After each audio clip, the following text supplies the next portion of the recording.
सहनाववतु सहनौ भुनक्तु सह वीर्यं करवावहै तेजस्विनावधीतमस्तु मा विद्विषावहै।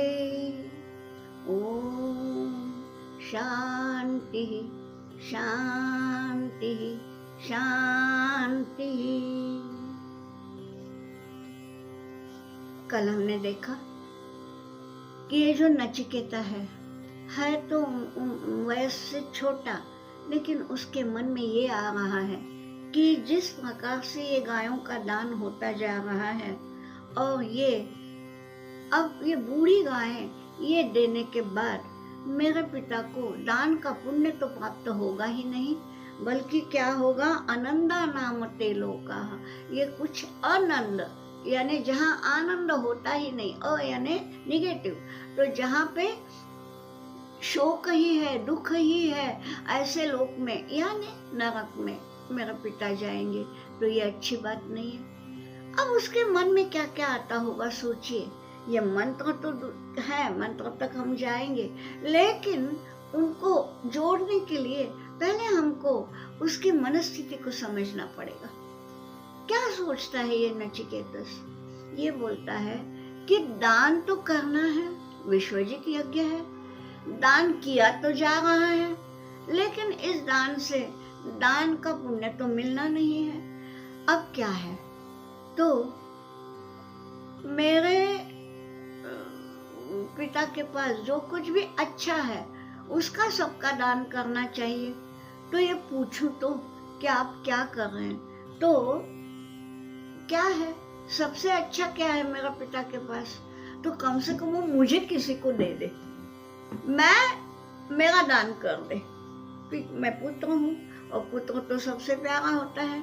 यदि मुझे किसी को दान दे दिया तो मैं उसके घर में पूरी सेवा करूँगा, सब कुछ करूँगा, तो वो जिसको भी मुझे दान देंगे उसके कारण उसके मुंह से आशीष निकलेगा, तो मेरे पिताजी का भला होगा। सोचिए उसकी पितृभक्ति कि वो पूरी जीवन, पूरी आयु इसको इसके सेवा में लगाने को तैयार है, जिससे कि मेरे पिता को पुण्य प्राप्त हो। तो अब देखिए क्या हुआ। अब वो जाता है पिता के पास। मंत्र अभी चौथा, तो चौथे मंत्र में है सह उवाच। ये पहले फिर से ह आया। अब आपको मालूम है ह का कोई अर्थ नहीं होता।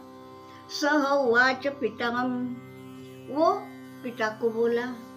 तत, तत यानी तात, उस समय का है ये शब्द कि तत यानी पिताजी, कस्मै माम दास्यसीति, माम कस्मै दास्यति, यानी आप मुझे किसको दे रहे हो, किसको मेरा दान कर रहे हो, यानी कहीं किसी न किसी को तो दे दो।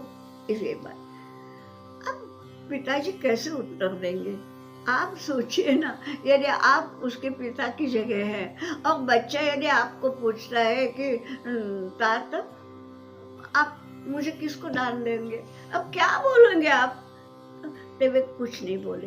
दूसरी ये भी एक बात हो सकती है कि ये मंत्र की दीक्षा ली है उन्होंने, यज्ञ की दीक्षा ली है। जो दीक्षित है उसको बाकी कुछ बोलना नहीं है मंत्र छोड़ के, इसलिए भी उसने उत्तर ना दिया होगा। या ये भी होगा कि क्या कैसा प्रश्न कर रहा है उल्टा सीधा, क्या उत्तर दूं, इसलिए उसने कोई उत्तर नहीं दिया, उसकी तरफ ध्यान नहीं दिया। फिर क्या हुआ, द्वितीयम तृतीयम तम उवाच, दूसरी बार पूछा, तीसरी बार पूछा। पहले उसको लगा कि पिताजी ने सुना नहीं, फिर पूछा, फिर उत्तर नहीं मिला, तीसरी बार पूछा, तो वो चिढ़ गए पिता कि मैं यज्ञ कर्म में हूँ और ये आके कुछ भी उल्टे सीधे सवाल कर रहा है, तो इसलिए एकदम जो मुंह में आया। इसलिए देखिए आदमी को क्रोध पर विजय करनी चाहिए, ये भी एक इसमें से मिलता है। वो चिढ़ गया और चिढ़ के क्या बोला है, मृत्यवे ताम दास्यामि, मृत्यवे ताम ददामि इति, कि मैं तुम्हें मृत्यु को देता हूँ, यानी यम को देता हूँ। देखिए, कोई भी पिता कभी भी अपने बेटे की मृत्यु को तो चाहेगा ही नहीं, तो निश्चित रूप से ये भी नहीं चाहता था। लेकिन अभी मैं यज्ञ कर्म में हूँ, ये आके कुछ भी पूछ रहा है तो बौखला गए, और बौखलाने से ये मुंह से निकल गया कि ठीक है, मैं तुम्हें यम को दान करता हूँ। अब इसके मन में ये था कि ये ब्राह्मणों को गायें दान की जा रही है, किसी ब्राह्मण को मेरा दान करे तो मैं उस ब्राह्मण की सेवा करूं तो मेरे पिता को पुण्य मिले, ये बेचारे की भावना है। और इनके मुंह से यही निकल गया कि मृत्युवेता ददामि, मैं तुम्हें मृत्यु को देता हूँ। अब मुंह से निकल तो गया, और वो भी कहाँ बैठे हैं? यज्ञ भूमि पे बैठे हैं। यज्ञ भूमि नहीं, साक्षात यज्ञ करने बैठे हैं, यज्ञ की दीक्षा ली है, और ऐसे समय पे ये जो मुंह से निकल गया, अब निकल तो गया पर है तो पिता का हृदय ना, तो ये हो गए होंगे कि अरे मैं ये क्या बोल गया। लेकिन बच्चे ने सुन लिया, और ये बच्चा कैसा है? संस्कारी है। पिता ने बोल दिया कि मैं तुम्हें मृत्यु को दे रहा हूँ, ठीक है, जाना है अब मुझे मृत्यु के पास।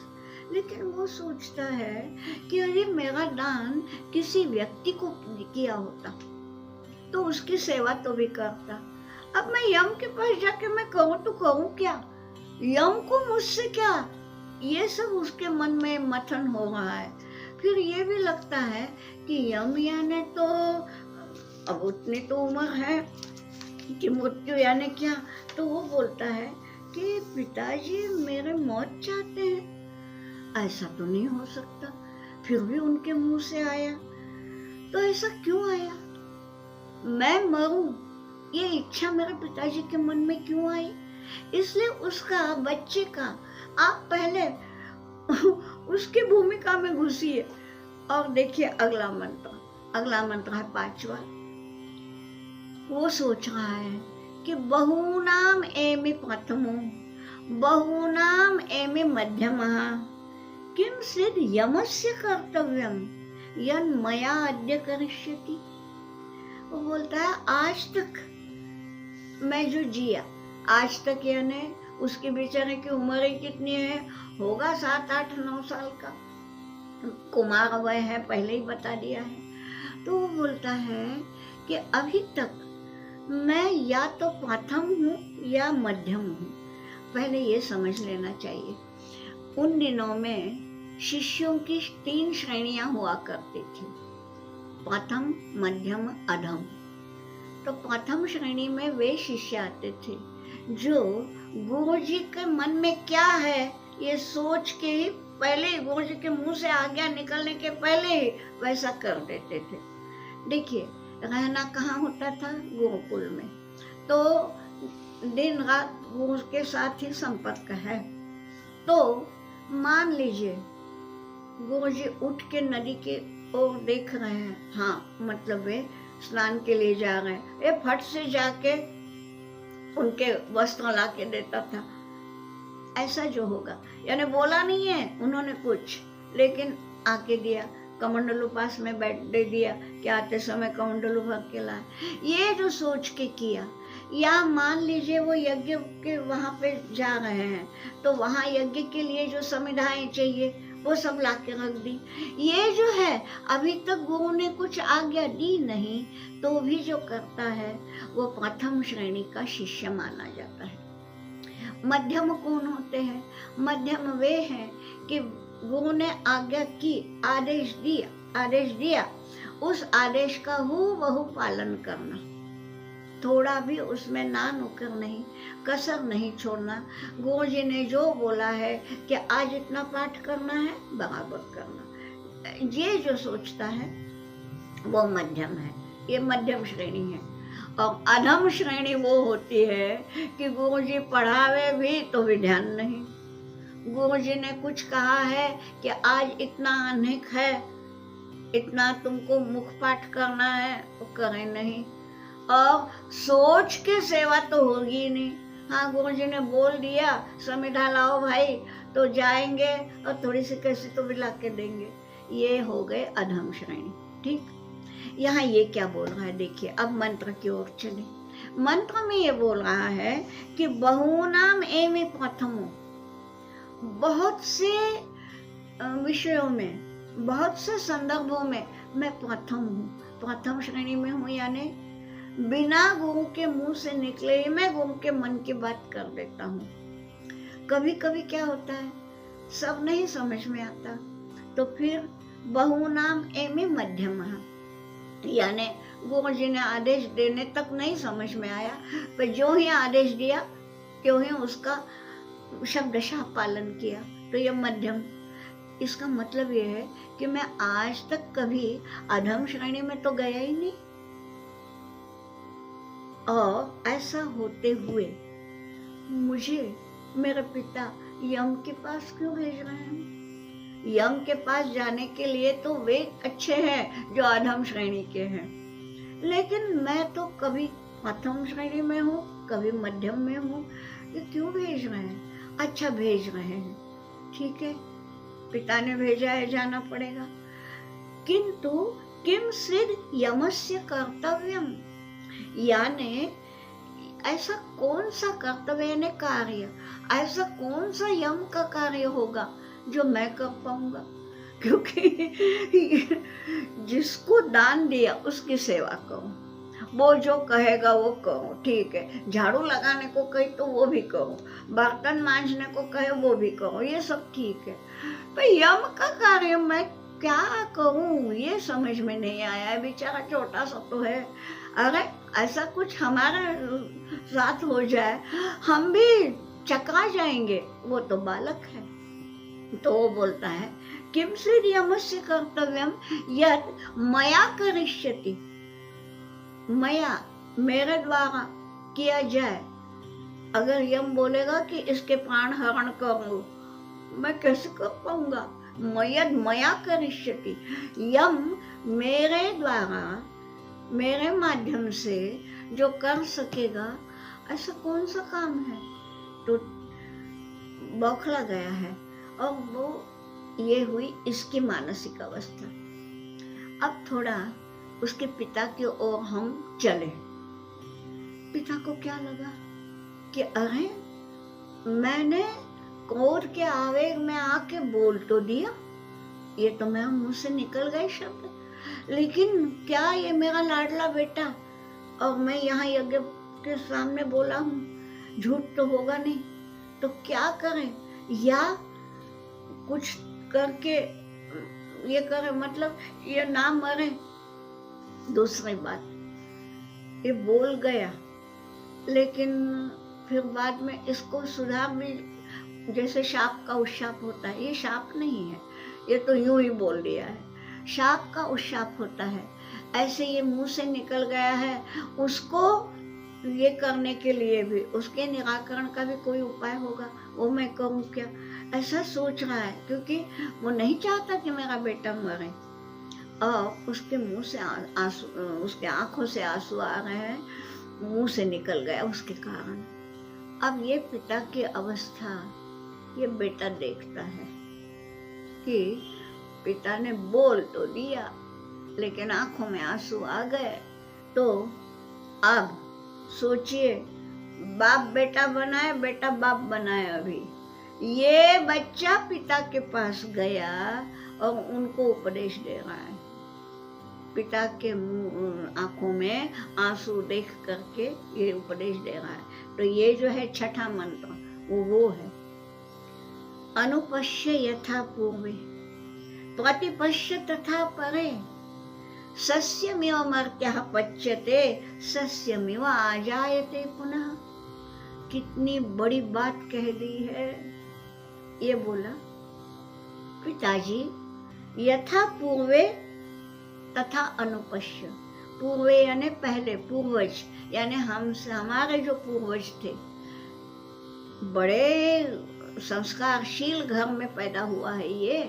तो ये बोल रहा है वाजश्रवस है, यानी वाजश्रवा यानी वो जो अन्न का सदैव दान करता है, तो ऐसा उनका दानशील संस्कारशील ऐसा घर है।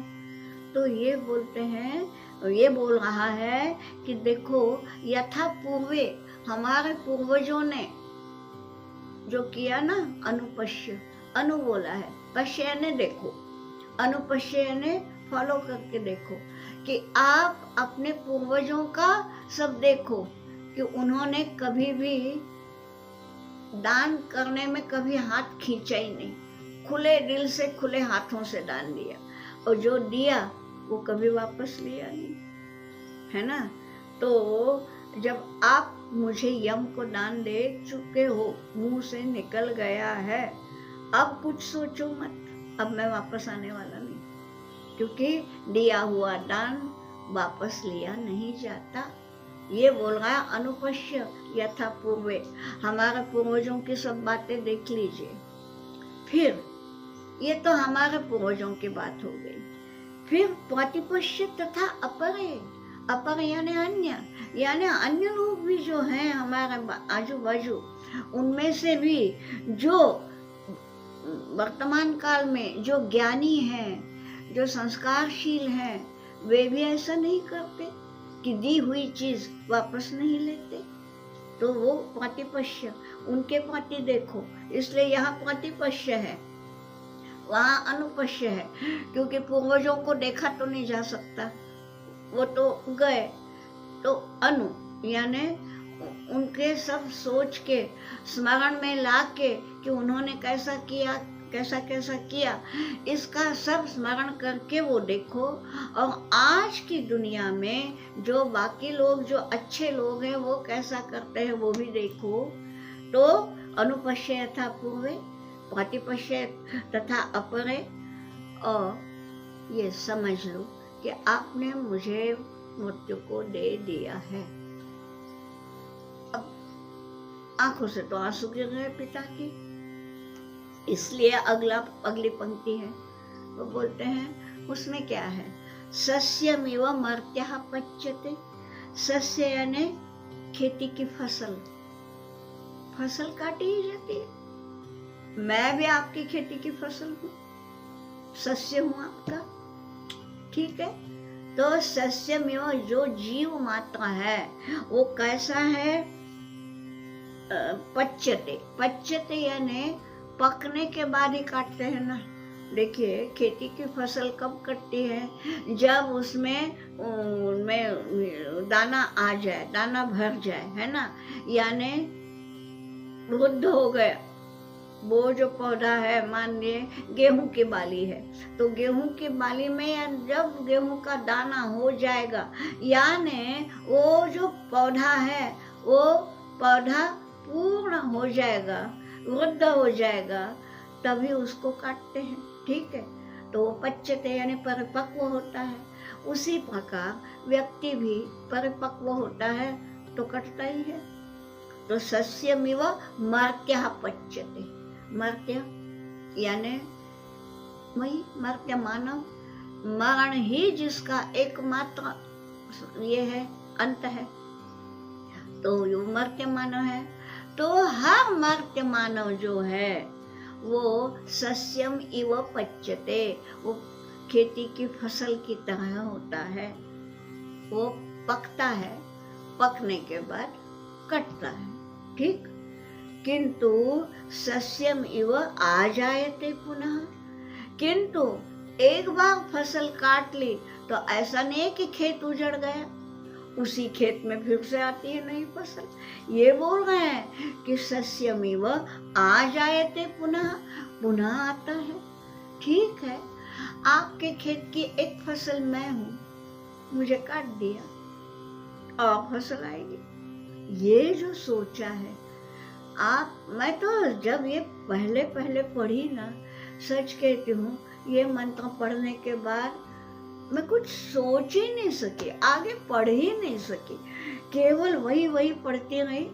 अब पता नहीं, मैं तो उसका पिता नहीं, लेकिन मेरे भी आंखों से आंसू झरने लगे और आंखों के सामने वो दिखने लगा बाल नचिकेता।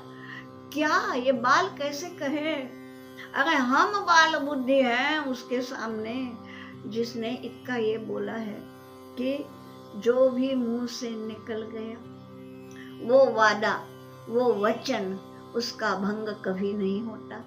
जो दान दिया गया उस दान को वापस कभी नहीं लिया जाता। ये कितनी बड़ी बात है। और मौत के लिए चिंता करनी ही नहीं।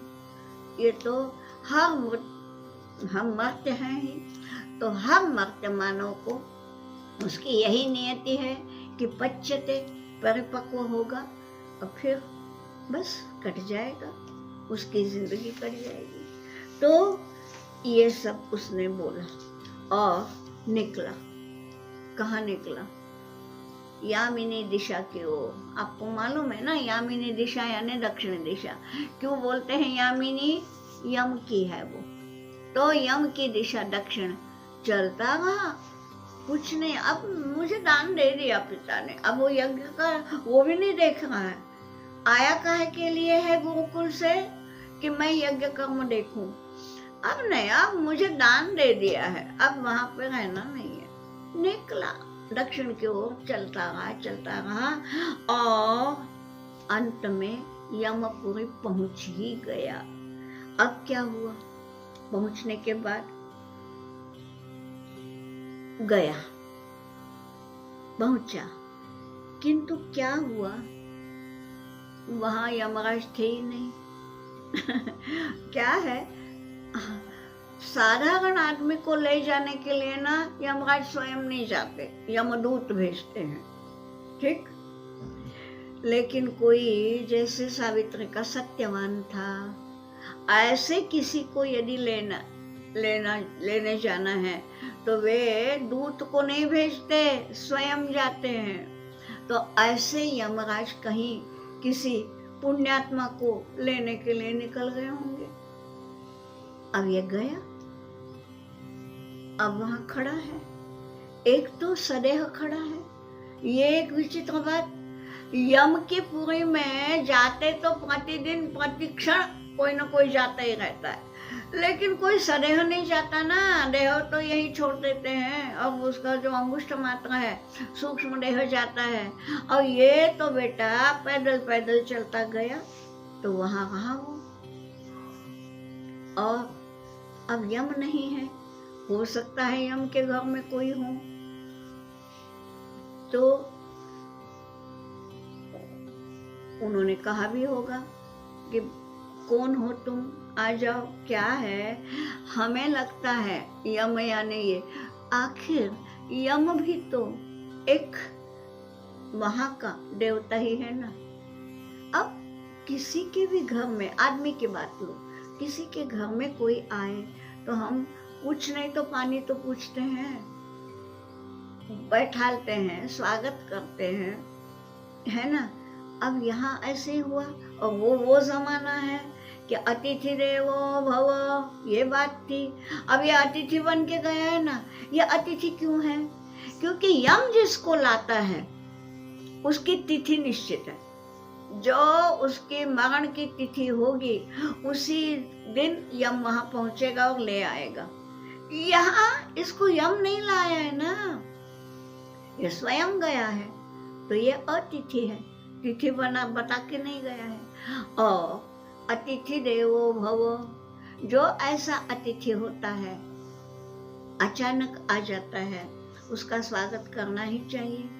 तो इसलिए बोला कि आज बोला होगा, यहाँ नहीं दिया है लेकिन बोला होगा। लेकिन इसने क्या उत्तर दिया? मैं अतिथि नहीं हूँ, मैं दान में दिया हुआ दास हूँ। तो दास को जब तक कि मुझे दिया है यम को, यम जब अंदर नहीं है तो मैं अंदर प्रवेश नहीं कर सकता। मैं उनका दास हूँ, वो जब मुझे बोलेंगे अंदर आने को तभी मैं अंदर आऊंगा, तब तक मैं यहीं खड़ा। कितना सोचा होगा जी, ये मैं सब सोच रही हूँ, यहाँ मंत्र में नहीं है। मंत्र में क्या है देखिए, अब इस प्रकार 3 दिन 3 रात वो वहीं रहा है बाहर, यम जी का आगमन हुआ ही नहीं है। तो इसलिए अब सोचो, जब यम लौटा तो क्या देख रहा है कि मेरे दरवाजे के सामने ये है बच्चा और अब मान लीजिए यम की पत्नी हो या यम के कोई मित्रगण हो या कोई मंत्री हो, जो भी हो, उन्होंने यम को बोला होगा कि तुम्हारे दरवाजे के सामने 3 दिन तक ये यहाँ खड़ा है, हमने पानी वानी पूछा लिया नहीं, कि जब तक मैं उनका दास हूँ प्रभु की आज्ञा के बिना नहीं ले सकता कुछ, तो इसलिए कुछ बिना लिए वो यहाँ पड़ा है, 3 दिन हो गए। ये सब जो है तो ये यम को ही बता रहे हैं, अरे भाई इसका पाप लगेगा कि तुम्हारे दरवाजे के सामने कोई 3 दिन तक भूखा पड़ा है। क्या बोला है? ये 7वां मंत्र है। किसने बोला ये यहाँ लिखा नहीं।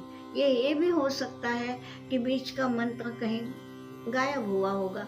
आखिर क्या है, अपने यहाँ ये जो सब आया है ना, ओरल ट्रेडिशन से आया है, मौखिक। इसमें अगर एक मंत्र उच्चारण करना कोई एक जन चूक गया तो वो शाखा में सभी वैसे ही होता है। मुझे लगता है बीच में निश्चित रूप से ये मंत्र होगा, तो ठीक है। यहाँ क्या बतलाया, अब देखिए, ये यम को बोलते हैं, यम के घर के कौन ये मालूम नहीं, परंतु बोलते हैं कि वैश्वानरः प्रविशति अतिथिः ब्राह्मणो गृहान्, ब्राह्मणः अतिथिः गृहान् प्रविशति। ये ब्राह्मण तो दिख रहा है, शिखा दिख रही है, जनेऊ है, और ऐसा ब्राह्मण जब गृहान् प्रविशति, जब घर में प्रवेश करता है, हाँ, ब्राह्मणः अतिथिः गृहान् प्रविशति, तब वो कौन होता है? वो वैश्वानर होता है। ठीक, वैश्वानर होकर वो प्रवेश करता है। और आपको मालूम है कि वैश्वदेव किए बिना हम लोग भी खाना नहीं खाते। देवताओं के यहाँ तो ये बात बहुत ही कड़क, बहुत ही कठोरता से इसका पालन होता होगा कि वैश्वदेव किए बिना कोई भी अन्न ग्रहण नहीं करता। और ये 3 दिन से यहाँ पड़ा है, ये अतिथि आया है। स्वयं उसने बोला मैं दास हूँ, मैं अतिथि नहीं हूँ, लेकिन कोई आया तो है, ब्राह्मण तो है। और ये वैश्वानर होता है। जो भी ब्राह्मण कोई दरवाजे पे आता है वो वैश्वानर होता है। वैश्वानर होता है माने या तो वैश्वदेव करके उसको तृप्त करो, या वो अग्नि है जला देगा, तुम्हारा घर जला डालेगा। तो इसलिए तस्य एताम शांतिम कुर्वन्ति, और इसलिए उसकी शांति करनी चाहिए। जो कोई तुम्हारे दरवाजे पे 3 दिन से भूखा प्यासा है, उसकी शांति करना है, यानी उसका मन शांत करना, उसकी तृप्ति करना चाहिए। पहले तो पानी, क्यों, पाँव धोने को पाद्य बोलते हैं, फिर अर्घ्य बोलते हैं, और बाद में वो घर में आता है तब उसको बाकी सब दिया जाता है। ये अब हमारी संस्कृति है। क्या बतलाया है कि तस्य एताम शांतिम कुर्वन्ति। ये जो है, कोई भी अतिथि आता है, खास करके ब्राह्मण हो, ब्राह्मण का मतलब मैं जाति से नहीं लेती, जो ब्रह्म विद्या जानता है वो ब्राह्मण। तो ऐसा कोई भी जानकार, ब्रह्म विद्या का जानकार अतिथि यदि दरवाजे पे आता है तो वैश्वानर बन के आता है, और उसकी शांति करना ही चाहिए। तो इसलिए यहाँ एक वाक्य समाप्त है। फिर आगे बोला है, हर वैवस्वत उदकम। हे वैवस्वत, वैवस्वत यम का नाम है। विवस्वान यानी सूरज, और सूरज का पुत्र है यम, इसलिए उसको विवस्वत पुत्र, इसलिए वैवस्वत कहा जाता है। तो हे वैवस्वत, हे यम, हर उदकम, अगर पानी ले जाओ, यानी आप वो हमारा हाथ से ले ही नहीं रहा है ना, तो तुम पानी ले जाओ।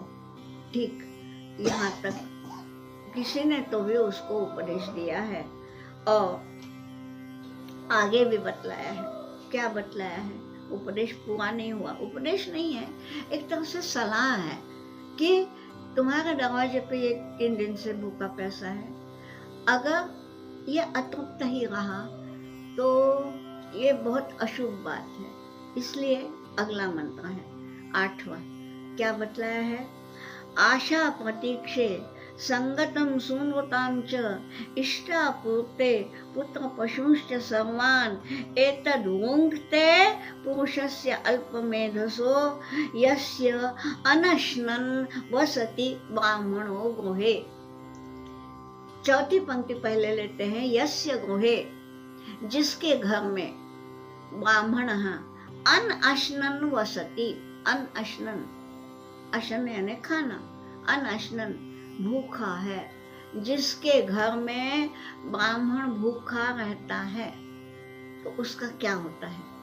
पहले हमने चौथी पंक्ति ली कि यस्य अनश्नन वसति ब्राह्मणो गृहे, उसका क्या होता है? तीसरी पंक्ति में लिया एतद् वुङ्क्ते, वुङ्क्ते यानी नाशयति, वो विध्वंस कर देता है, पूरा का पूरा विनाश कर देता है। काहे का? देखिए, आशा प्रतीक्षे, आशा अप्रतीक्षा। आशा माने ऐसा कि जो हमारा है उसकी हमें आशा लगती है, और जो अभी तक हमारा नहीं है उसकी हम प्रतीक्षा करते हैं। ठीक, तो उस व्यक्ति के, जिस व्यक्ति के घर में ब्राह्मण भूखा रहता है, उसकी आशा भी नष्ट होती है, उसकी प्रतीक्षा भी नष्ट होती है। यानी जिसकी प्रतीक्षा कर रहा हो कि वो भविष्य काल में होगा, वो भी नष्ट हो गया।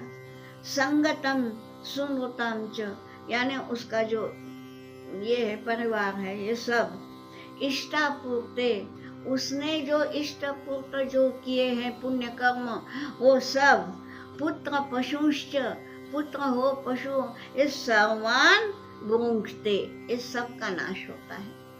वस्तुतः अब एक बात है, ये सब यम को सुनाने की क्या आवश्यकता थी?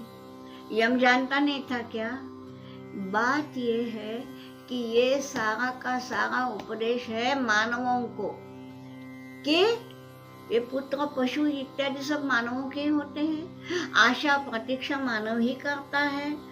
ये जो है ये सब नष्ट हो जाता है। कौन, किसका? पुरुषस्य अल्पमेधसः, जो अल्पमेधा पुरुष है, जिसकी मति ही अल्प है, यानी जो ये सोचता है कि मेरा पेट भरे हो गया, ब्राह्मण भूखा है तो है भूखा, मुझे क्या करना, ये जो सोचता है वो अल्पमेधस है। तो ऐसे अल्पमेधस ब्राह्मण, ऐसे अल्पमेधस व्यक्ति के घर में यदि कोई ब्राह्मण भूखा रहा तो उसकी सारी संपत्ति का नाश हो जाता है। यहाँ तक यम को सुनाया गया है। देखिए, हम सोचते भी नहीं कि यम को भी कोई सुनाता होगा, यहाँ ये सुनाया गया है। अब आगे क्या होता है ये अब हम अगले इसमें देखेंगे। आज यही रुकते हैं। ओम सहनावतु सहनौ भुनक्तु सह वीर्यं करवावहै तेजस्विनावधीतमस्तु मा विद्विषावहै। ओम शांति शांति शांति।